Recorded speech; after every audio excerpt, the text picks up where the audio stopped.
মাত্র ১ কাপ সুজি দিয়ে ১ কেজির বেশি মিষ্টি গজা বাড়িতে বানিয়ে নিতে পারবেন। আজ আমি আপনাদের সুজির মিষ্টি গজা বানানো দেখাবো। বাড়িতে বানিয়ে দেখবেন খেতেও ভীষণ ভালো হয়। আর এই মিষ্টি গজাটা খেতে এতটাও ভালো হয় যে একবার বানিয়ে আপনারা কিন্তু প্রায় ১ সপ্তাহের মতন স্টোর করেও রেখে দিতে পারবেন। বাড়িতে হঠাৎ করে কেউ এলে বা কিছু মিষ্টি মিষ্টি খেতে মন চাইলে এইভাবে মিষ্টি গজা বাড়িতে বানিয়ে দেখতে পারেন, খেতে দারুণ লাগবে। প্রথমে একটা কড়াইকে গ্যাসের ওভেনের ওপরে বসিয়ে দিয়েছিলাম। কড়াইয়ের মধ্যে মেজারিং কাপের ১ কাপ জল দিয়ে দিলাম। জল হালকা করে গরম করে নিতে হবে। যখন জল হালকা করে গরম হয়ে যাবে অল্প করে একটু ঘি দিয়ে দিতে হবে। আর ঘি খুব ভালো করে মিশিয়ে নিতে হবে। এখন ঘি মেল্ট হওয়ার জন্য অপেক্ষা করতে হবে। আর এইভাবে অল্প একটু ঘি দিয়ে দিলে খেতে দারুণ লাগে। যখন দেখবেন জলটা ভালো করে গরম করা হয়ে গেছে, ফ্লেমটা একেবারেই লোতে করে দেবেন। আর যতটা আমি জল নিয়েছিলাম ১ কাপ জল, ঠিক ততটাই সুজি দিলাম। ১ কাপ সুজি। ফ্লেমটা লোতেই রেখে সুজিগুলোকে খুব ভালো করে মিশিয়ে নিতে হবে। আর এইভাবে ভালো করে মিশিয়ে একটা ডো রেডি করতে হবে। যতক্ষণ না সুজির মিশ্রণটা কড়াই থেকে আলাদা হচ্ছে, ঠিক ততক্ষণ এইভাবেই নাড়াচাড়া করে নিতে হবে। প্রায় ২ মিনিটের মতো নাড়াচাড়া করে নিয়েছিলাম। আপনারা দেখুন ডোটা কিন্তু এরকমই কড়াই থেকে আলাদা হয়ে যাচ্ছে। এবার ফ্লেমটা অফ করে দিতে হবে। হালকা করে একটু ঠান্ডা করে নিতে হবে। মানে হাত দিয়ে মেখে নেওয়া যাবে এরকমই ঠান্ডা করতে হবে। আমি প্রায় ৪-৫ মিনিটের মতন ফ্যানের নিচে রেখে দিয়েছিলাম। হালকা একটু ঠান্ডা হয়ে গেছে। হাত দেওয়া যাবে ঠিক এরকমই ঠান্ডা করে নিয়েছিলাম। এবার সামান্য পরিমাণ কালো জিরে দিয়ে দিলাম। আর আমি দিয়ে দিচ্ছি ৫০ গ্রামের মতন গুঁড়ো দুধ। কালো জিরে দিলে মিষ্টি গজাগুলো খেতে ভীষণ ভালো লাগে। যারা ময়দা খেতে চান না, এইভাবে সুজির একবার মিষ্টি গজা বাড়িতে বানিয়ে দেখবেন, খেতে দারুণ লাগে। আর অল্প করে একটু চিনি দিলাম। খুব বেশি না, ৪ চামচের মতন চিনি দিয়েছি। সমস্ত কিছু খুব ভালো করে মিশিয়ে একটা ডো রেডি করতে হবে। যেহেতু এখনও হালকা গরম আছে তাই প্রথমে এইভাবে হাতা দিয়ে মিশিয়ে নেব। তারপরে হাত দিয়ে ভালো করে মেখে ডোটা রেডি করতে হবে। ডোটার মধ্যে কোনো রকম যেন গুঁড়ো দুধের দলা না থাকে। এইভাবেই খুব ভালো করে মেখে ডোটা রেডি করতে হবে। ডোটা যত বেশি সুন্দর নরম হবে, মিষ্টি গজাগুলো খেতে ঠিক ততটাই ভালো লাগবে। আপনারা দেখুন ডোটা কিন্তু আগের থেকে অনেকটাই নরম হয়ে গেছে আর খুব সুন্দর একটা বড় ডোয়ে পরিণত হয়ে গেছে। এবার আপনারা হাতে অল্প করে তেল নিয়ে নেবেন। তারপর কিচেন স্ল্যাবের ওপরে বা এরকম একটা চপিং বোর্ডের ওপরে অল্প করে তেল মাখিয়ে নিতে হবে। আর খুব ভালো করে ডোটাকে মেখে এরকমই একটা লম্বা লেচির মতন করে বানিয়ে নিতে হবে। আর লম্বা লেচিটাকে প্রেস করে চ্যাপটা করতে হবে, সাইডগুলোকে ভালো করে সমান করতে হবে, যেন এইভাবে যেন ফেটে না যায়। সাইডগুলোকে খুব সুন্দর করে রেডি করতে হবে, তাহলে মিষ্টি গজাটা দেখতেও ভালো লাগবে, খেতেও ভালো লাগবে। ঠিক এইভাবে কিন্তু আমি একটু লম্বা করে প্রেস করে চ্যাপটা করে নিয়েছিলাম। সাইডের অংশগুলোকে হাত দিয়ে আমি সমান করে নিচ্ছি, এতে দেখতে ভালো লাগবে। যখন চারিদিকগুলো সমান করে নেওয়া হয়ে যাবে, একটা ছুরি নিয়ে নেবেন। ছুরিটা দিয়ে ঠিক এইভাবে লম্বা বরাবর কেটে নিতে হবে। এবার লম্বা অংশগুলোকে ছোট ছোট এরকমই পিসে কেটে নিচ্ছি, আয়তক্ষেত্র করে কেটে নিতে হবে। আমি এখানে এরকমই মিডিয়াম সাইজের টুকরো করে কাটছি। আপনারা চাইলে ছোট বড় যেরকমই মন চায় ঠিক সেরকম করেই গজাগুলো রেডি করে নেবেন। আর এখানে কিন্তু ১ কাপ সুজি দিয়ে অনেকগুলো গজা রেডি করা গেছে। এবার সমস্ত পিসগুলো রেডি করে নিয়েছিলাম। এবার এক একটা পিস আমি তুলে দেখিয়ে দিচ্ছি। আপনারা দেখুন কত সুন্দরভাবে রেডি হয়েছে। এবার এই সুজির গজাগুলোকে ভেজে নিতে হবে। তার জন্য একটা কড়াইকে গ্যাসের ওভেনের ওপরে বসিয়ে দিয়েছিলাম।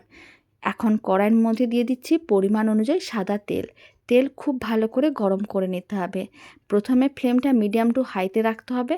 যখন দেখবেন তেল খুব ভালো করে গরম হয়ে গেছে, তারপরে ফ্লেমটাকে মিডিয়ামে করে দিতে হবে। আর মিডিয়াম ফ্লেমে রেখে এক একটা করে সমস্ত সুজির গজাগুলো কড়াইয়ের মধ্যে দিয়ে দিতে হবে। যদি ফ্লেমটা লোতে রাখা হয় তাহলে কিন্তু সুজির গজাগুলো ভাজার সময় ভেঙে যেতে পারে।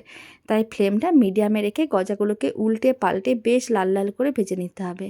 যত ভালো করে গজাগুলো ভাজা হবে, খেতে ঠিক ততটাই ভালো লাগবে। বেশ কয়েকটা গজা আমি দিয়ে দিলাম, আরও কয়েকটা গজা আলাদা করে রেখে দিয়েছি, সেইগুলো সেকেন্ড ব্যাচে আমি ভেজে নেব।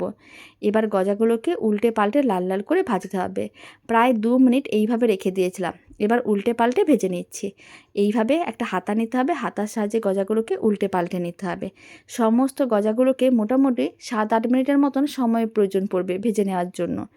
প্রায় ৭-৮ মিনিট পরে দেখাচ্ছি। গজাগুলোকে উল্টে পাল্টে লাল লাল করে ভেজে নিয়েছিলাম। আমি এখানে বেশ লাল লাল করে ভেজে নিয়েছি, কারণ এই গজাগুলোকে একটু বেশি লাল করে ভাজলে খেতে তবেই বেশি ভালো লাগবে। হালকা লাল করে ভাজার দরকার নেই, একটু বেশি লাল করে ভেজে দেখবেন খেতে অনেক বেশি ভালো লাগবে। এবার বাকি গজাগুলোকে একইভাবে ভেজে নিতে হবে। সমস্ত গজাগুলো ভেজে এক সাইডে রেখে দিয়েছি।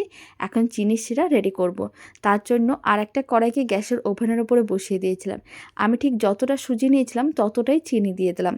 200 গ্রামের মতন চিনি দিয়েছি, আর তার হাফ আমি জল দিয়ে দিলাম। খুব ভালো করে জল ও চিনি মিশিয়ে নিতে হবে, আর চিনিগুলো জলের মধ্যে মেল্ট হওয়ার জন্য অপেক্ষা করতে হবে।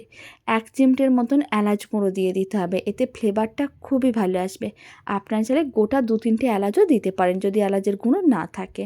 সমস্ত কিছু খুব ভালো করে মিশিয়ে নিতে হবে। ফ্লেমটা মিডিয়াম টু হাইতে করে দিচ্ছি যাতে চিনিগুলো মেল্ট হয়ে যায়। আর চিনিগুলো মেল্ট হওয়ার পরে চিনি শিরাটাকে প্রায় 2 মিনিট খুব ভালো করে ফুটিয়ে নিতে হবে। চিনি শিরাটা যাতে একটু চিটচিটে ভাব আসে, তাহলেই কিন্তু গজাগুলো খুব সুন্দরভাবে চিনি শিরাটা সোক করে নেবে আর অনেক বেশি নরম তুলতুলে হয়ে যাবে। প্রায় 2 মিনিটের মতন চিনি শিরাটাকে খুব ভালো করে ফুটিয়ে নিয়েছিলাম। এখন ফ্লেমটা একেবারে লোতে করে দিতে হবে, আর চিনি শিরাটা একটু চেক করে দেখে নিতে হবে চিটচিটে ভাব এসেছে কিনা। এই মিষ্টির জন্য চিনি শিরাটা একটু চিটচিটে করে রেডি করলে মিষ্টিগুলো খুব সুন্দরভাবে রেডি হবে। আর ফ্লেমটা লোতেই করে দিলাম। এবার চিনি শিরাটাকে প্রথমে হালকা করে একটু ঠান্ডা করে নিয়েছিলাম, এবার চেক করে দেখে নিলাম চিটচিটে ভাব চলে এসেছে। এখন ফ্লেমটা লোতে রেখে সমস্ত সুজির গজাগুলো যে আমি ভেজে রেখেছিলাম সেই গজাগুলো চিনি শিরার মধ্যে দিয়ে দিচ্ছি, আর ফ্লেমটা লোতে রাখতে হবে। সমস্ত গজাগুলোকে চিনি শিরার মধ্যে একবার উল্টে পাল্টে নিয়ে তারপরে ফ্লেমটা অফ করতে হবে। আর 30 মিনিট বা 1 ঘন্টার মতন রেখে দেবেন। যদি সময়টা বেশি থাকে 1 ঘন্টার মতন রেখে দেবেন, আর যদি সময় কম থাকে তাহলে 30 মিনিটের মতন চিনি শিরায় রেখে দিলেই হবে। খুব ভালো করে এইভাবে সুজির গজাগুলোকে একটু উল্টে পাল্টে নিতে হবে, আর উল্টে পাল্টে ফ্লেমটা অফ করে তারপরে 30 মিনিট চিনি শিরার মধ্যে রেখে দিচ্ছি। তারপরেই দেখবেন গজাগুলো চিনি শিরাটা সোক করে নিচ্ছে আর গজাগুলো বেশ ভারী হয়ে যাচ্ছে। তার মানে বুঝে নিতে হবে চিনি শিরা খুব ভালো করে সোক করে নিয়েছে। সমস্ত গজাগুলোকে উল্টে পাল্টে নিয়ে ফ্লেমটা অফ করে দিলাম। এবার 30 মিনিট এইভাবে রেখে দিচ্ছি। 30 মিনিট পরে আমি আপনাদের দেখাবো। সমস্ত গজাগুলো ঠিক এইভাবে রেখে দিতে হবে। চাইলে আপনারা এই সময় ঢাকনা বন্ধ করেও দিতে পারেন। এখন আমি আপনাদের প্রায় 30 মিনিট পরে দেখাচ্ছি। সুজির গজাগুলো কিন্তু বেশ ভারী হয়ে গেছে। এবার একটা প্লেটের মধ্যে সার্ভ করে নিতে হবে। দারুণ স্বাদের নরম তুলতুলে সুজির গজার রেসিপি শেষ পর্যন্ত দেখার জন্য আপনাদের অসংখ্য ধন্যবাদ। একবার হলেও বাড়িতে বানিয়ে দেখবেন, খেতে এতটাই ভালো হবে, মনে হবে যে কোনো ছোটোখাটো অনুষ্ঠানে বা বাড়িতে হঠাৎ করে কেউ এলে এই সুজির গজাটাই বানিয়ে নিই। খেয়ে বোঝাও যাবে না এর মধ্যে সুজি আছে। বাড়িতে বানালে কমেন্ট বক্সে জানাতে একেবারেই ভুলবেন না খেয়ে কেমন লাগলো। আর শেষ পর্যন্ত দেখার জন্য অসংখ্য ধন্যবাদ। এবার একটা সুজির গজা কেটেও দেখিয়ে দিচ্ছি কতটা নরম তুলতুলে রসালো হয়েছে। তো চলুন ভিডিওটা আমি এখানেই শেষ করছি। আপনারা সবাই ভালো থাকবেন, সুস্থ থাকবেন। আপনাদের সঙ্গে আবার নতুন রেসিপি নিয়ে দেখা হচ্ছে।